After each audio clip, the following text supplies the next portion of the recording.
Kapit na po mga kabalita matapos ang 2 buwang bawas singil na may taas singil ng Meralco ngayong Setyembre.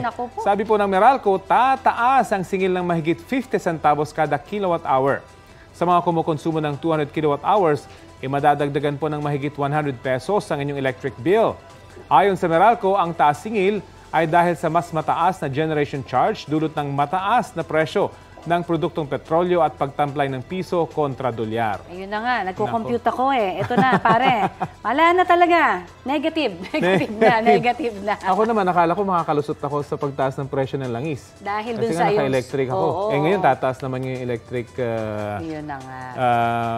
Wala kang kawala. Wala na. Wala kang kalawa.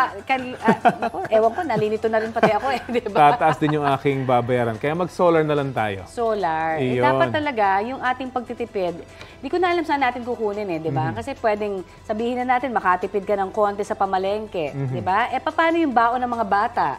Nandun din, yung transportasyon. At ngayon, pati sa kuryente. Nako. Tubig! Ayoko na.